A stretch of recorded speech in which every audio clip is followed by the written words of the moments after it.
Hi, everyone. Welcome. I want to make sure that we start and end on time, so I'll just go ahead and get started. Welcome to our webinar on teaching digital literacy with Densho. Just a quick note that all the resources from today's workshop, including a certificate of completion, as well as a slide deck, can be found at bit.ly/Densho_digital literacy. You can also use the QR code to reference any and all of the resources that we'll be sharing throughout our time together. And before we begin, I always like to begin with a land acknowledgement. As an organization dedicated to documenting historical and political violence and promoting social justice, we want to take a moment to acknowledge that Densho's main office is located on occupied Duwamish and Coast Salish land, and that Muckleshoot, Suquamish, and Snohomish peoples have also called this place home since time immemorial. Japanese American incarceration, like all of American history, took place on occupied indigenous land. Not only were Japanese Americans unjustly imprisoned on stolen land, but indigenous peoples, including Alaska Natives with mixed Japanese ancestry, were also incarcerated during World War II. These patterns of displacement, confinement, and forced assimilation are part of a broader history of white supremacy and settler colonial violence. To fully dismantle these injustices, we must first fully recognize them. This acknowledgement is not just a statement, it is a call to action. The issues of xenophobia and racism that we discuss today are inextricably inextricably tied to the history of settler colonialism. Any meaningful racial and social justice work must include a commitment to decolonization. Densho's work focuses on the history of Japanese American incarceration, but this history does not exist in isolation. The incarceration of Japanese Americans at sites like Fort Sill, Oklahoma, is part of a larger pattern of state-sanctioned confinement. Fort Sill's legacy includes its role as a Native American boarding school where children from Comanche, Apache, Kiowa, Navajo, and other nations were forcibly separated from their families and culture, and as a prison for the Chiricahua Apache people, including their leader Geronimo, who was buried there. These violent legacies are not relics of the past. Fort Sill, once used to imprison Japanese Americans, was recently proposed as a detention center for immigrant and refugee children. Other former incarceration sites like Lordsburg, New Mexico, and Crystal City, Texas, have been repurposed to enable today's crisis of family separation and mass detention. These cases of incarceration, whether in World War II or today, are deliberately hidden from public view, making it easier to dismiss them as isolated events rather than part of a larger historical pattern. By acknowledging this history, we commit ourselves to not only remembrance, but also to action. Decolonization requires tangible steps to dismantle oppressive systems and honor indigenous sovereignty.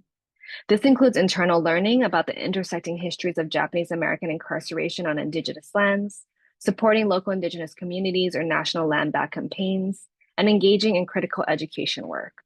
Our work helps us see all these histories as intertwined and inspires us to take meaningful action to undo them. Thank you for pausing with us to reflect, learn, and move forward. So just a quick note about Densho for those of you who are new. Our mission is to preserve and share the history of the World War II incarceration of Japanese Americans to promote equity and justice today. Densho is an online archive and public history organization that documents the stories of Japanese Americans who were incarcerated during World War II. And today, we're excited to spend our time thinking about digital literacy. So our objectives are that participants will recognize the urgency of digital literacy in addressing misinformation, disinformation, and historical revisionism, apply strategies and resources to help students evaluate sources, identify bias, and challenge misconceptions about Japanese American incarceration, and to model digital citizenship through Densho's practices and reflect on the role of educators in shaping informed, critical students. And we'll do this by finishing up our welcome and introductions. We'll have some opening remarks from our executive director. We'll have a moderated discussion with our panelists, some time for audience members to ask Q&A, and then we will close out. So let me just start by doing some introductions. My name is Courtney Y. I am the moderator for today's panel, and I am the Education and Public Programs Manager at Densho. Joining me today are two of my colleagues, Brian Nia, who is a panelist and a content director at Densho, so essentially a staff historian. Jeff Froh, who is also a deputy director at Densho and who oversees our tech team. And we are joined by John Tobin, who is a senior content developer with the Southern Poverty Law Center's Intelligence Project. He helps to develop resources and tools for media and digital literacy, combating hate and extremism, and community engagement. He previously worked for SPLC's Learning for Justice project, where he led in-person, virtual, and community-based trainings. These included professional learning institutes, community-based workshops, and webinars. He has partnered and created educator resources with organizations including the Smithsonian Science Education Center, the National Gallery of Art, Retro Report, and My School Votes. Before joining SPLC, John taught middle and high school English, social studies, creative writing, and history, and he currently leads the Creative Writing Club at his son's elementary school in Memphis, Tennessee. So just a few tech reminders. Please use the chat to share any comments. We love it when folks feel really engaged. And if you want to share any aha moments or any connections, feel free to do so. The research page is listed on the left, and Nina just dropped the link. But it's again bit.ly/densho_digital literacy, and that will have all the important links for today. You can use the Q&A function to ask questions, and that's what it'll help us remind us of what the questions are at the end of the webinar. And again, just a reminder, this webinar is being recorded so that we can share it with future audiences. So before we dive into the moderated discussion, I wanted to just give some space to Naomi Kawamura, Densho's executive director, to share more about why we believe digital literacy is an important part of our work at Densho.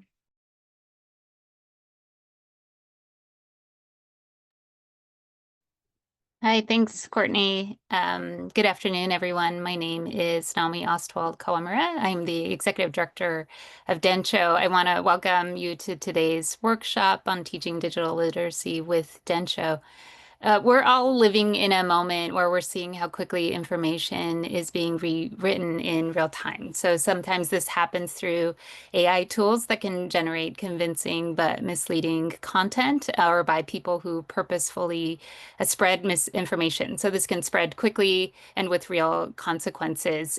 For educators, this creates an enormous challenge. So how do we help young people critically engage with and navigate the sea of digital information around them? And just as importantly, how do we help young people develop habits of mind to question and evaluate what they are seeing? So the truth is, many young people don't receive structured education in how to evaluate sources or understand how digital platforms can shape what they see. So being comfortable with technology, it's not the same as being digitally literate. So at Densho, we've been exploring how we can better support the next generation in these areas. So since our founding, we've believed that making history openly available online is important. So ensuring high quality resources to history are free and accessible. But along with that, we believe in the importance of stewarding these materials responsibly. So not only do we preserve oral histories and documents and photographs, we provide context and transparency about where these sources come from. So we believe that this helps educators and students understand why a resource matters and how to use it responsibly. So we believe this kind of is important as part of our growing educational initiatives at Densho. So like the oral histories that we are most known for, primary sources, I believe, are some of the strongest tools we have to fight against revisionism. And what really is at stake is when history gets revised, this influences how communities are seen, how young people understand their place in the world, how decisions about our collective futures get made. So if young people grow up without the tools to question, to corroborate, contextualize information, misinformation can take root. And this has real consequences for democracy. So my hope is that in this next hour, you'll see that this is part of a larger effort from Densho to help young people become thoughtful, critical, more responsible with how they engage with information. And community archives like Densho, working alongside parents and educators, I believe can help build healthier digital public spheres. And that's the heart of digital literacy and also at the heart of our education initiatives at Densho. So I want to thank you so much for being here and for the educators in attendance. It's really an honor to support you in the work that you do every day. So thank you so much, and I hope you enjoy the next hour, and I'll pass it now to Courtney. Thank you. Thank you so much. So, like Naomi said, we're really going to dive into not just the why, but also the how, and really think about, like long term, what does this mean for not only how we teach, but also the health of our democracy. So, I'll go ahead and get us started and thinking about first the why, right? So, this is a question for each of our panelists. How do you define digital literacy, and why is it essential for students today, especially in confronting historical revisionism and dominant narratives?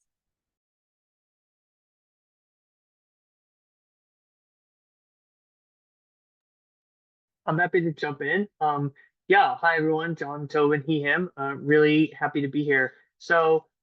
I have kind of my own definition of digital literacy, but I really thinking about the American Library Association has a great one that I love to use, and so I'm gonna quote it for y'all. The ability to use information and communication technologies to find, evaluate, create, and communicate information. I love this definition because it illustrates what I think gets lost in a lot of conversations today, which is that people are both consumers and producers of information. I read a survey recently that says something like 50% of Gen Z want to be content creators on YouTube or some sort of influencer as a career path, which is really exciting. And while I think it's understood that creating content is producing information on one level, there's not as much thought put into critically finding and evaluating information before sharing it in new content that gets created, right? So there's a lot more nuance in something like reposting or stitching on a TikTok or commenting on Reddit or something of that nature. And so I think it's important to note that in that ALA definition that I shared, the last verbs are create and communicate, and the first ones are find and evaluate when it comes to information, right? Digital literacy is so important because if we're not doing the work of finding and evaluating the information first, such as a revisionist history or disinformation, right, which is that information that's false and has been shared, but in maybe not a malicious way, but then blatant misinformation, which is information that has been shared with that kind of malicious intent to mislead folks. When we're not being critical consumers of information, it makes it almost impossible for us to be critical producers and communicators of information. Students need all the pieces of digital literacy to ensure that they're adding that thoughtful, factual, truthful information to our discourse. And another important facet is just thinking about the source of information and increasingly keeping up with how narratives are being shaped. I really appreciated Naomi's opening remarks about the revisions that we're seeing in history. And just the last few weeks, we've seen different histories about the US be changed because they're viewed as quote unquote divisive when what they really are is being honest, right? And so it's so important to have that critical lens around literacy when finding and evaluating information to be able to kind of take a beat, examine that information on a deeper level, and actively take steps to seek out those honest histories. And so when we are becoming those producers of information, we are doing so in an authentic and truthful way.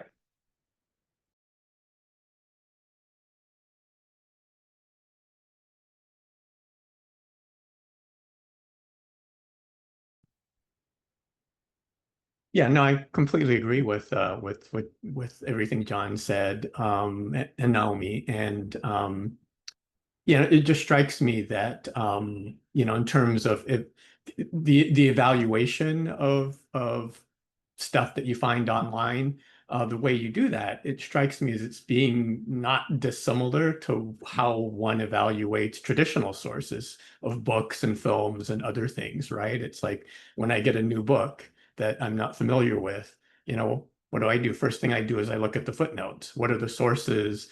who is this person? What resources did they use?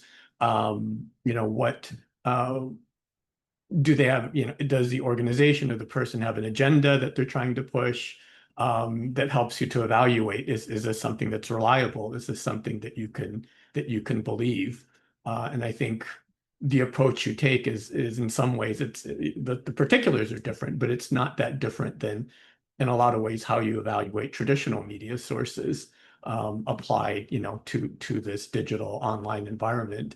And I know we'll get to this later, but the other thing I would add is that in our field, in the Japanese American field, one of the developments that we've seen in the past few years is just how much primary material is now available directly, and that can and should be the basis of material of interpretive work that is done in various formats, digital or traditional.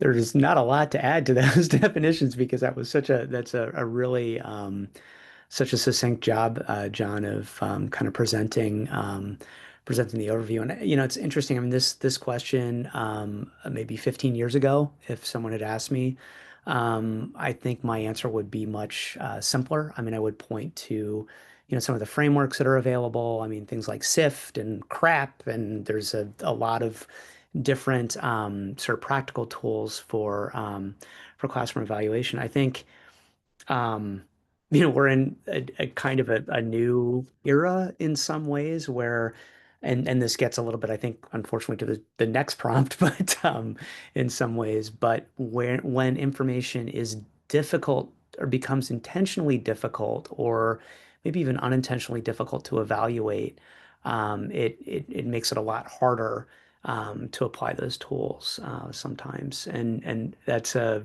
kind of deeply, I guess it's kind of a dark, cynical way of thinking about it, but it's just something that I think we have to deal with in this new world with generative AI and with the ability to present things that look like credible, authoritative sources. That just means, though, that actually we do need to have these toolkits and really rigorously apply those things.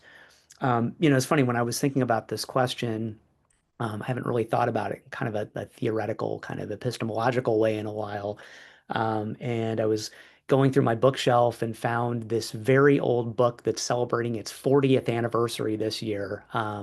Neil Postman's Amusing Ourselves to Death. I don't know if anybody has read that. It's well worth it. He was a communications scholar and critic, wrote the book in 1985. And in the foreword, he talks about releasing this book on the, just after 1984, when sort of everyone was breathing this sigh of relief. Look, we made it. We didn't have 1984, and so everything's worked out great. And he kind of then goes on to say, well, but many people forget that there was another writer, Aldous Huxley, who had sort of a different vision, similar but different, about how we need to be careful about our communications technologies. And I just wanted to read just a very short little piece of this in this comparison. So he said, Orwell feared those who would deprive us of information. Huxley feared those who would give us so much that we would be reduced to passivity and egoism. Orwell feared that truth would be concealed from us. Huxley feared that truth would be drowned in a sea of irrelevance. In short, Orwell feared that what we hate will ruin us. Huxley feared that what we love will ruin us. And I think, this was a critique of television news entertainment. So many of these themes are evergreen, and we need to really develop a very strong set of tools with our students in particular. So. Thank you. So now I want to start to dive into some of that, right? How, and I think it's really interesting to hear from John, Brian, and Jeff, because all three of you have very different fields, and I imagine we'll have various perspectives on this question. So in today's digital environment, where anyone can publish historical claims and artificial intelligence or AI can generate information that appears authoritative, how can we teach students to think critically about what they encounter?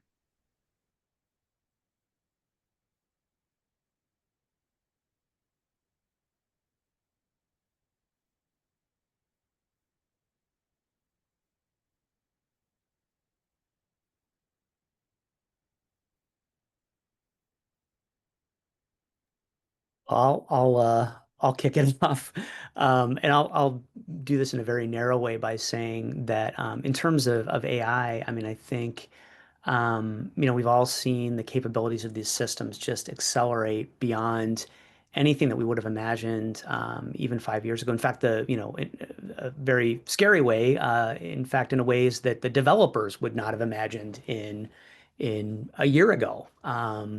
So, that presents us with a very disruptive environment for thinking about like how do we evaluate like is this really a real piece of information when I can have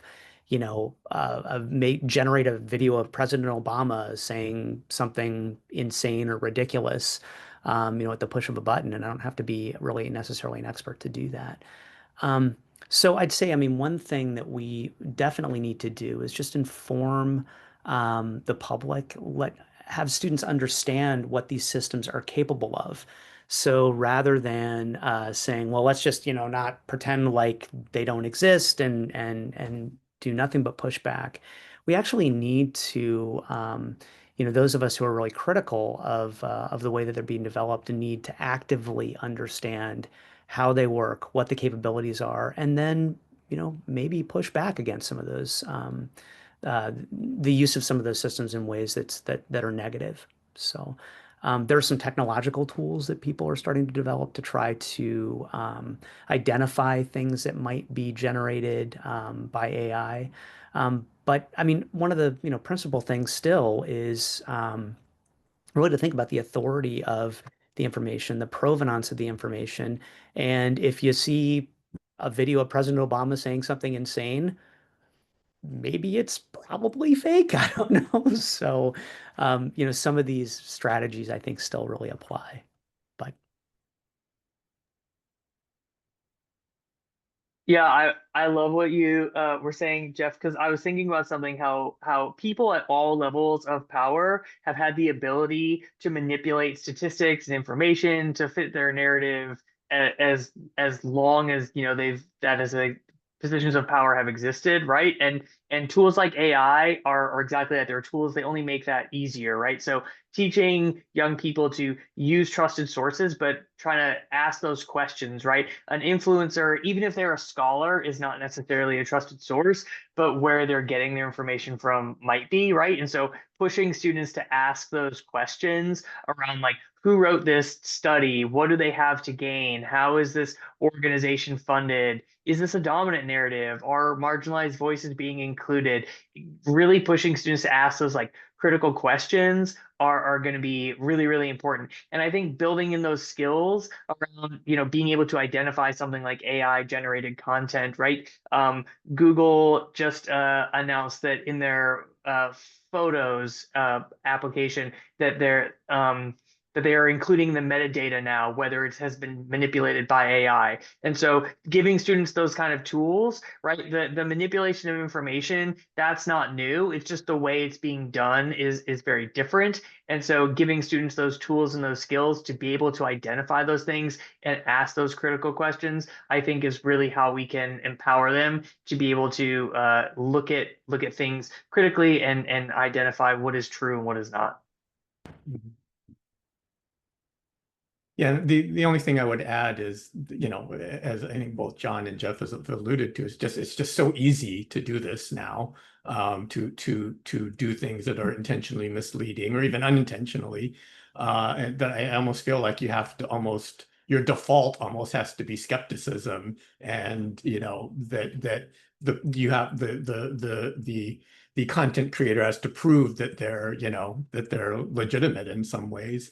And I think that's a lot of what we at Densho try to do is to establish that we are this reliable, that's what we bank on. That's our whole selling point, is that we are reliable, that we go back to the primary sources, we go back to the former incarcerees themselves, their own words, and that's the basis of everything we do. And I mean, and then so I think, yeah, it's really going to sources, to organizations that you can trust. And how do you know that? Right? You just got to look at, what are the missions, who is behind it, who are the backers, where does the funding come from, is there scholarship behind this? All these kinds of questions that, as I said before, are the same kinds of questions you would ask even when evaluating, more traditional types of sources as well, but just maybe amped up a bit. And I do struggle with this because, from the side of being an instructor now, evaluating student responses that like, was this AI generated, or how do I, so yeah, it's a problem that I think we're all still trying to figure out in real time. Thanks, everyone. And so I'd like to dive a little bit more into the how, and specifically, John, I'd love to hear from you, given your experience as a former educator, someone who is really working in this field with the Intelligence Project. But I have two questions for you. So, what are the most urgent challenges related to misinformation and digital literacy that students and our society more broadly face right now? And what are some concrete strategies, tools, or frameworks that educators can use to teach digital literacy in the classroom? Yeah, thank you so much, Courtney. These are great questions. Thinking a lot about, and we've kind of alluded to this in a lot of ways, right? I think one of the most urgent things is the pace of information output. That's a huge challenge, right? Jeff was quoting Aldous Huxley and talking about like truth getting lost in like a sea of information and like a sea of irrelevance. And so this ever changing landscape of terms, the conditions of apps and websites, the manipulation of information through things like AI, or we've seen it again, and I mentioned this earlier, we've seen just in the last week, right, national parks being required to remove photos depicting the horrors of enslavement to fit a particular narrative or because they find it divisive. I think that this pace of information output and the manipulation of this information that we are exposed to, especially from sources that would be viewed normally as credible or authoritative, is a huge it is a huge challenge, and not just for young people, but for the society at large, right? And the democratization of content creation is not necessarily a bad thing in and of itself, but it has resulted in sort of what I like to think of as like a facade of authority and expertise that has eroded trust in sort of legacy institutions, research with rigorous standards and procedures for validating information.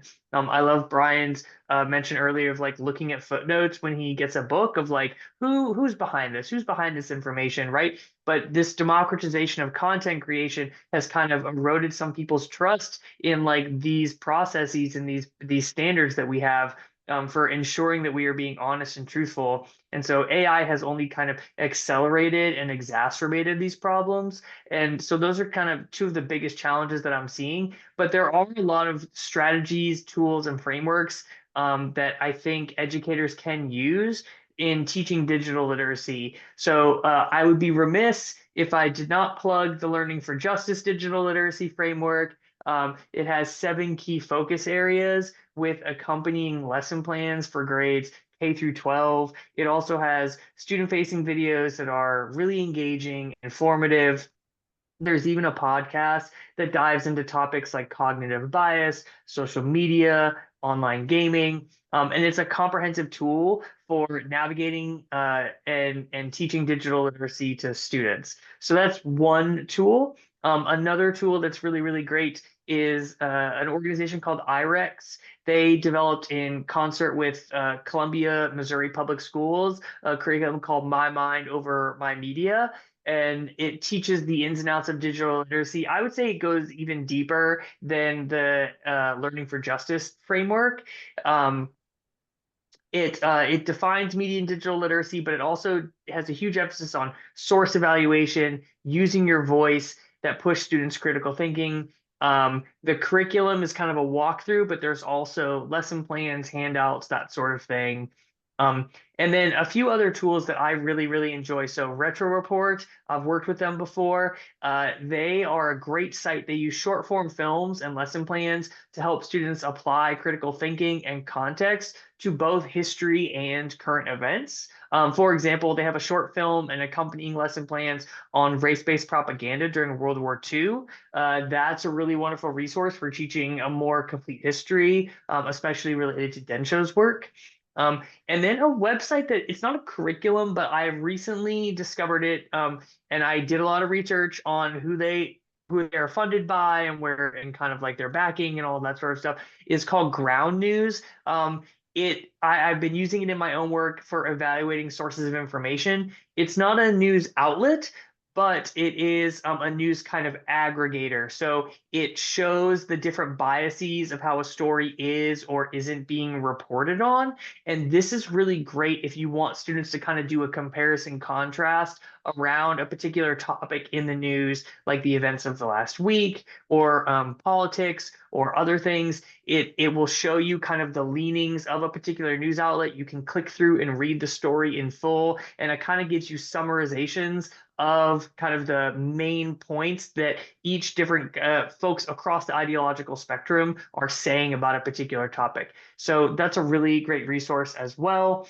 And then a few others, UNESCO from the United Nations has a global digital literacy framework. It's way more targeted towards kind of a global picture and the developing world, but it has some really great foundational pieces, especially around understanding components of digital literacy. And then lastly, if you have concerns about your students and kind of online radicalization, there's a guide developed by SPLC and the Polarization, Extremism, Research and Innovation Lab, or PERIL, that's a long name, at American University. And there is a guide to online radicalization that is a super useful tool, can help you identify warning signs, have discussions with young people, and some intervention strategies for both perpetrators and victims of online radicalization. Thanks, John. So John, I feel like a lot of what we've been talking about has been really broad, right? Both in terms of like the why and like thinking about historical revisionism more broadly and these resources. So I'd love to turn it over to Brian and, thinking about our work here at Densho and really driving from your perspective as a historian. So what are the most persistent misconceptions about Japanese American incarceration? And what is the harm of leaving these misconceptions unchallenged? And how can educators use accurate history to help students confront them? Yeah, great questions. And I think what I'm going to talk about is focusing mostly on works intended for children or young adults as opposed to, more scholarly works. But it's interesting. I think the most common misperception perpetrated in a lot of these more popularly oriented educational works is is that they often exaggerate or talk about the incarceration in ways that or make general statements about the incarceration, make it seem worse than it was, which is an odd thing, right? And a lot of it is based on, and I think a lot of it, the reason for a lot of that is that it's a very, it's just a really complicated topic, and it's just, I think there's a problem in the way a lot of these resources are generated, is that often they're generated by people who are not specialists in this area. And so you often see broad general statements made about conditions and so forth that are only sort of half true.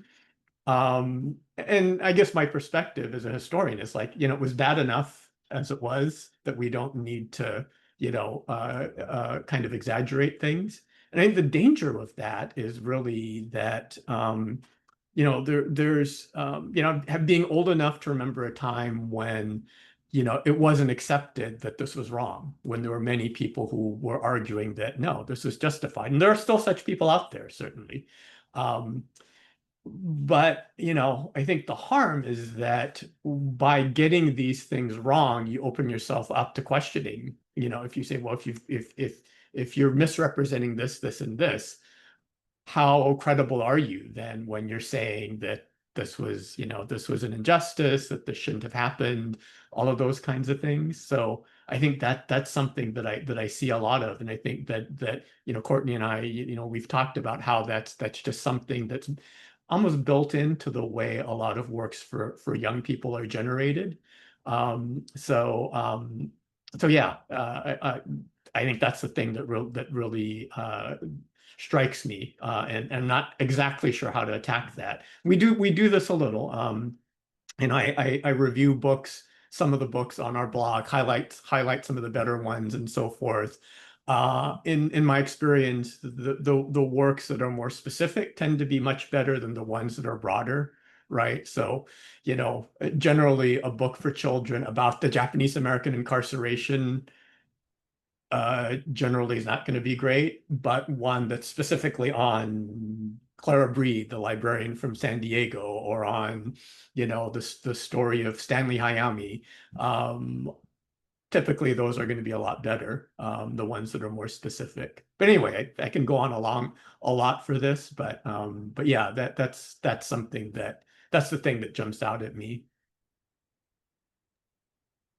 Thanks, Brian. That's really helpful. And I think, especially as we're thinking about, right, like stories and how counter narratives can counter misinformation, it's really helpful to think about how, like, even an individual story, even though it seems so small, can actually be more accurate, right, to counter some of mis and disinformation and historical revisionism that we're seeing.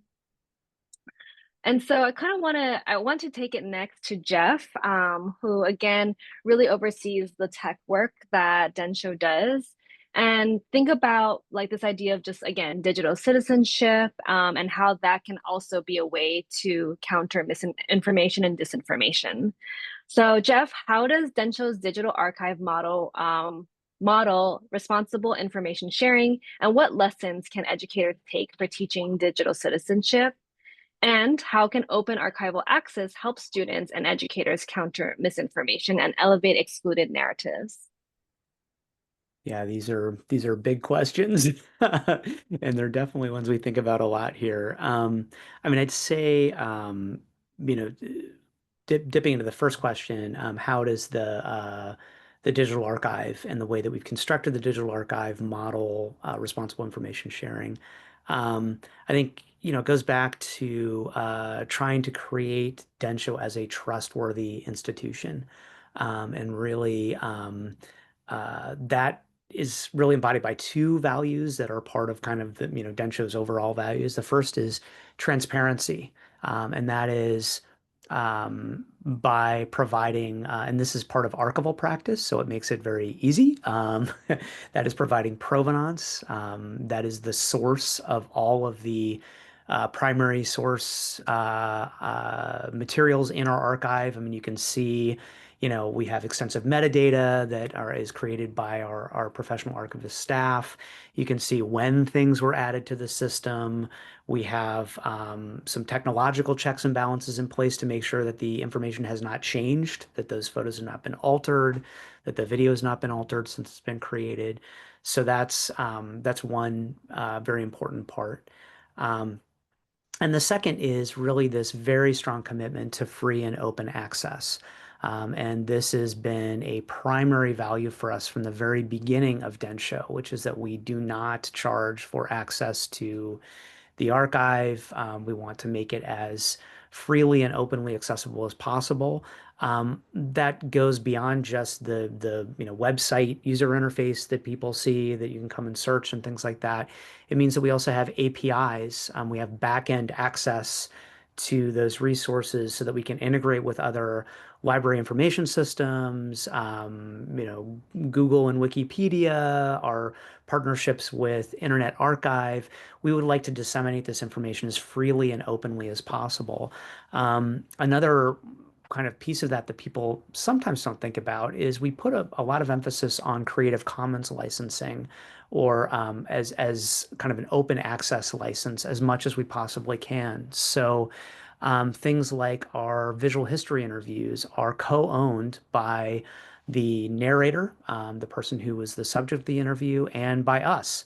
and they can be used without permission within the context of our Creative Commons license, which provides for attribution, and it has to be used for non-commercial use.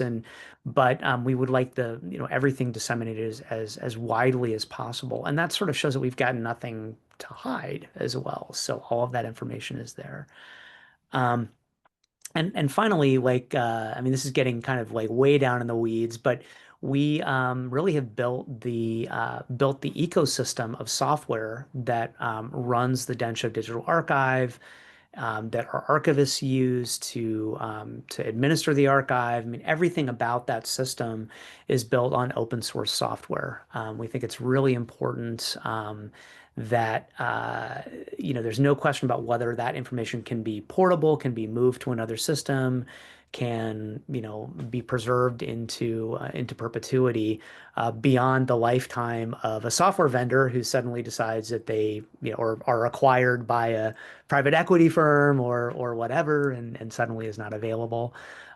We also do host things on cloud infrastructure, but we don't primarily rely upon Google or Microsoft or Amazon to provide that primary service. So I think that in a small way, this is a sort of a little bit of a protest vote saying that we believe that information should be open and free, and that some of the issues we have around misinformation are actually built. And John talked about this earlier. I really liked the idea of the democratization of content creation has created a negative incentive framework for quality information, to be perfectly honest. I mean, content creators, very, very successful ones, the majority of the ones who are very successful aren't necessarily engaged in the most hygienic information practices, shall we say.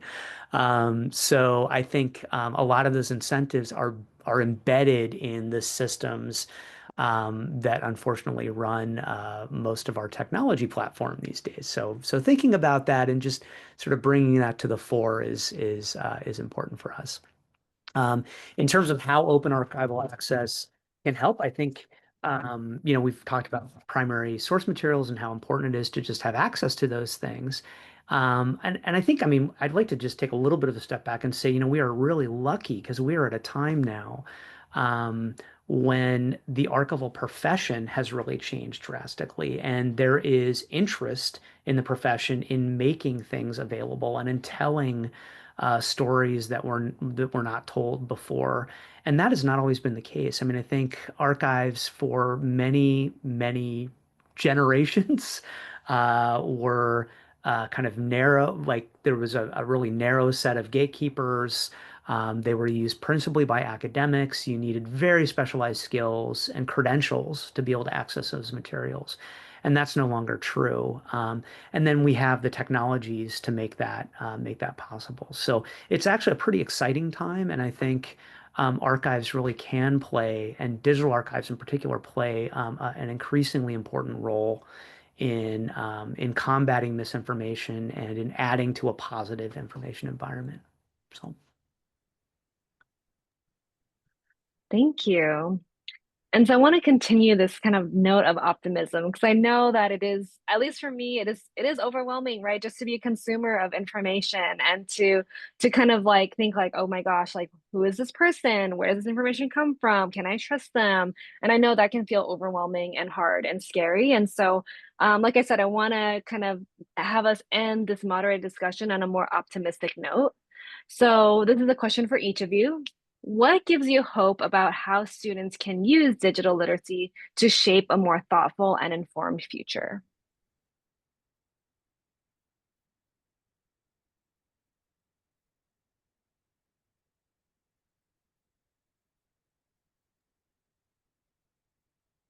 I'm happy to jump in.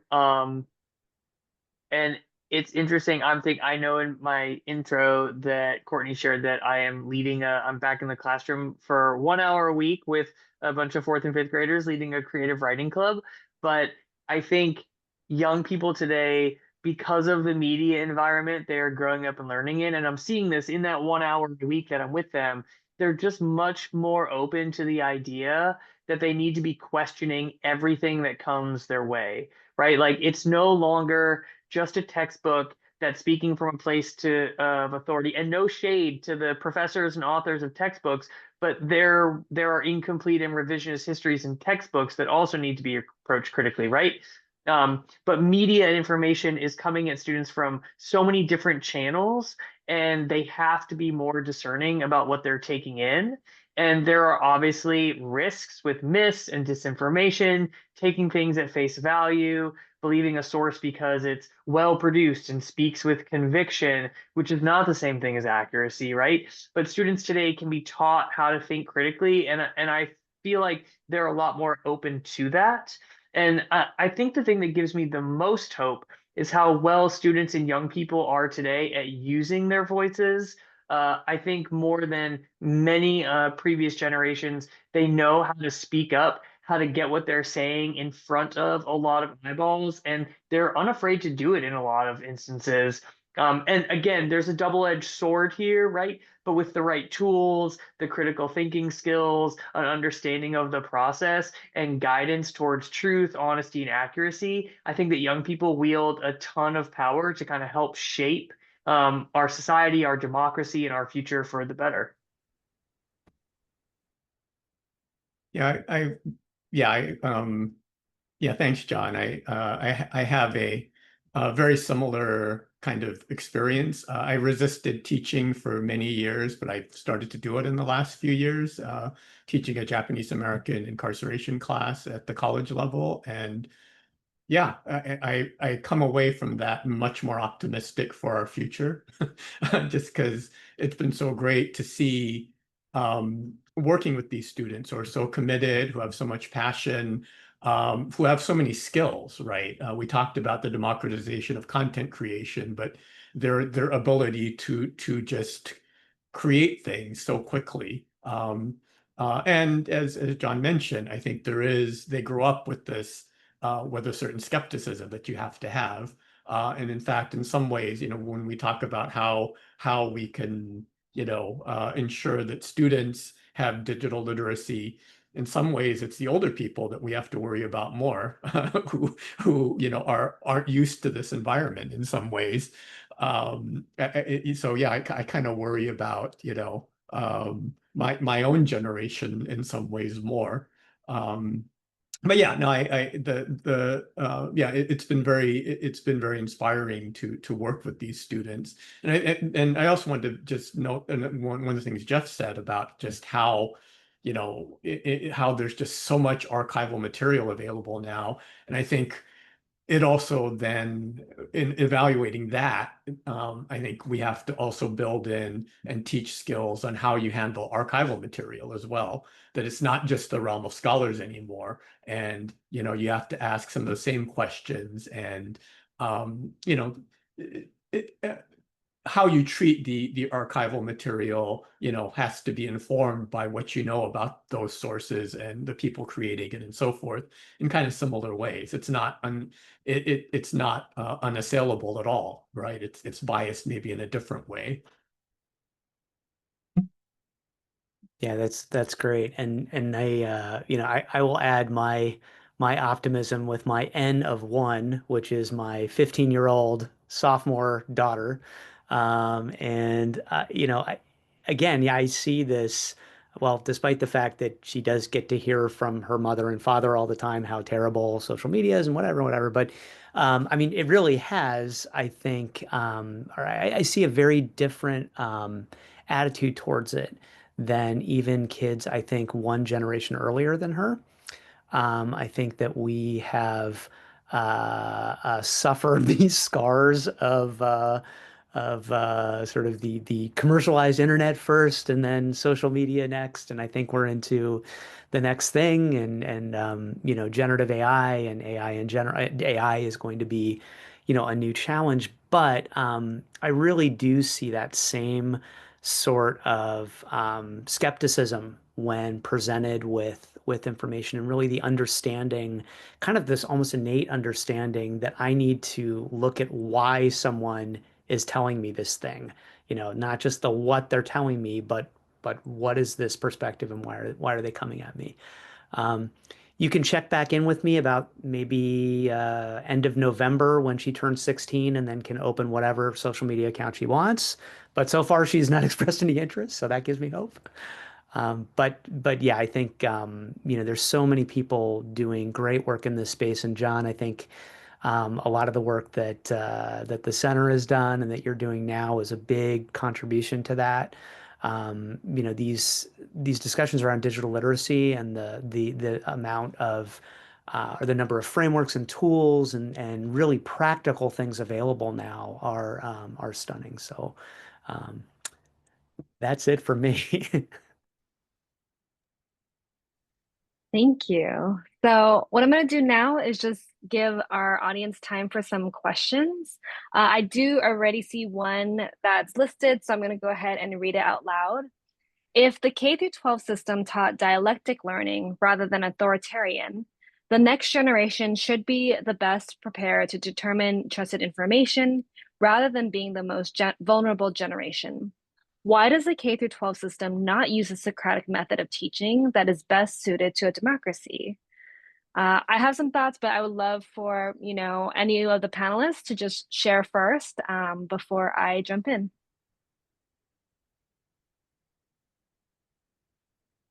Brian, you're shaking your head.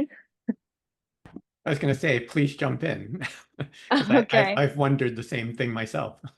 Yeah, no, and as a former classroom teacher, I have also wondered the same thing.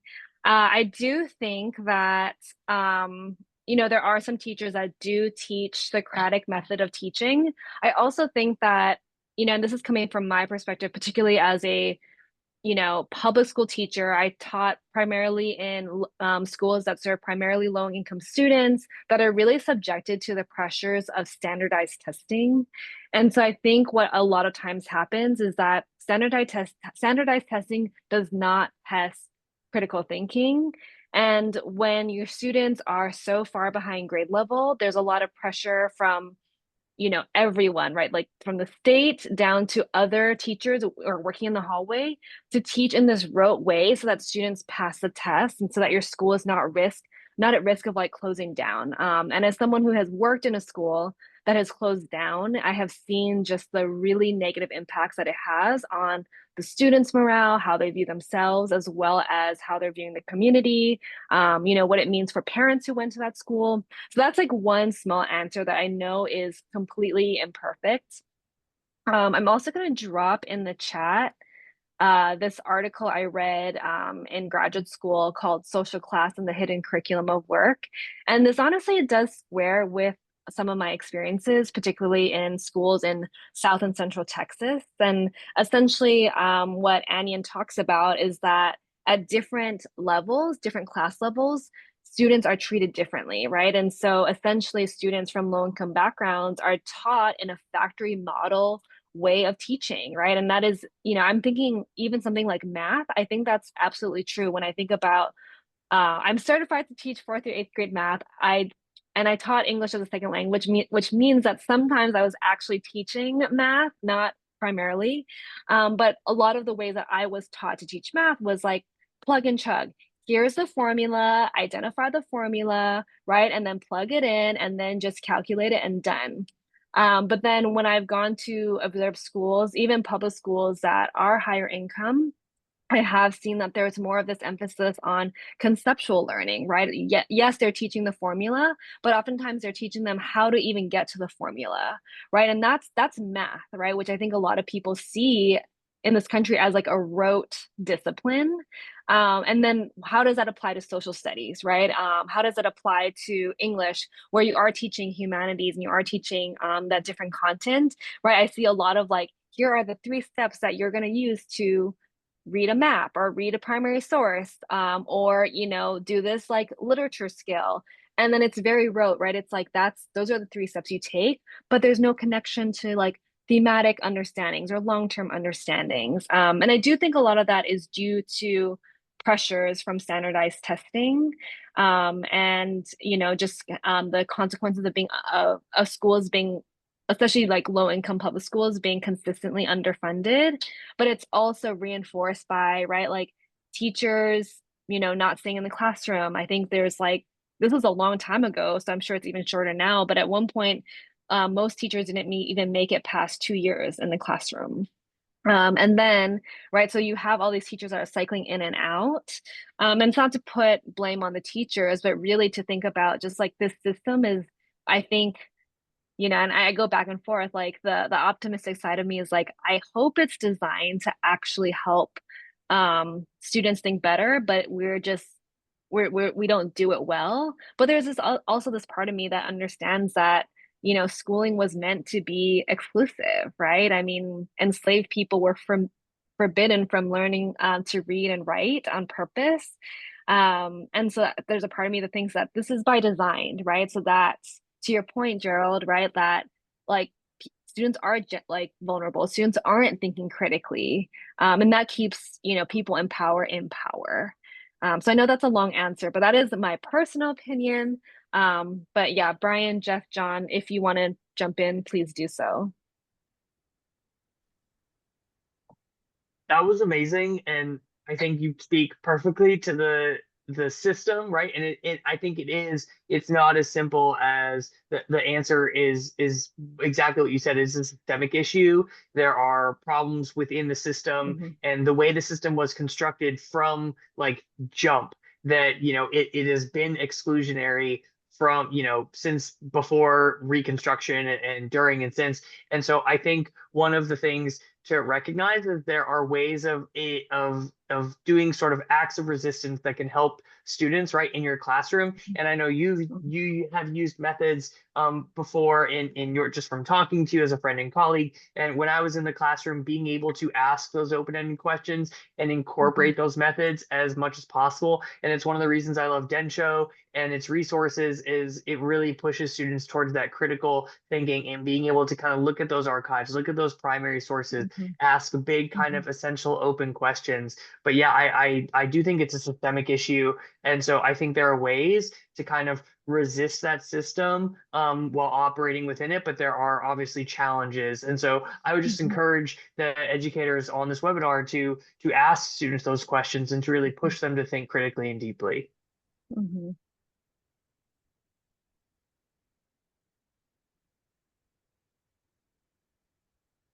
Yeah, and I was going to add too, I think if educators on the call are familiar with ethnic studies, but really looking at ethnic studies pedagogies, as well as like the focus on ethnic studies, right? And thinking about things like examining race and power, and thinking about colonialism, right? Thinking about class, thinking about gender, right? Like those are things that I feel like if you really start to think about, I was a ESL teacher, but if you really start to think about teaching through that lens, it automatically makes it much more rigorous and much more critical.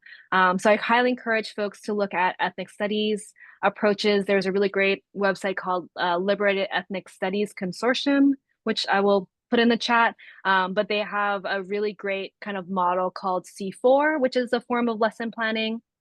And it really it can be a lesson planning structure that you can use in your classroom to help students approach things critically, but also be critical like producers of information, which is also a big part of ethnic studies, is that students are actually acting upon what they're learning and acting upon especially their critiques, right, of the systems that we live in.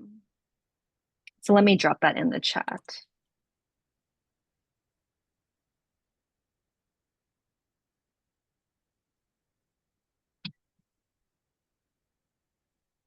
All right, well, I don't see any more questions, but thank you all to the audience for your engagement. We saw some of the chats and the comments in the chat. Thank you for the questions. And just a note that, yes, we will share this recording afterwards. But what I'd love to do now is just close this out. Just a reminder that you can continue to access the resources at this bit.ly page, so bit.ly/Densho_digital literacy. And again, that has the certificate of completion. We're also hoping that you would fill out our evaluation form, and I'll go ahead and drop that in the chat. This is just, this is actually only our second webinar of this school year, or this calendar year. And so we're really trying to improve our webinar offerings, learn about, how Densho education can support educators in the classroom. So if you could take a couple of minutes to fill out that evaluation, that would be great. And in the meantime, we'd love for you to stay in touch with us. So you can follow us on social media at Densho Project. You can also sign up for our free quarterly education newsletter at densho.org/teach. Once you go to that website, there's a little pop-up on the side, or you can scroll all the way to the bottom and sign up for our newsletter there. Thank you all so much for your time. And again, we're really appreciative of our panelists, John, Brian, and Jeff, for just helping us really dig into this really messy and hard and challenging topic of digital literacy, but also just really grateful for, just being optimistic about, what this can achieve and the things that can happen if we really teach this well.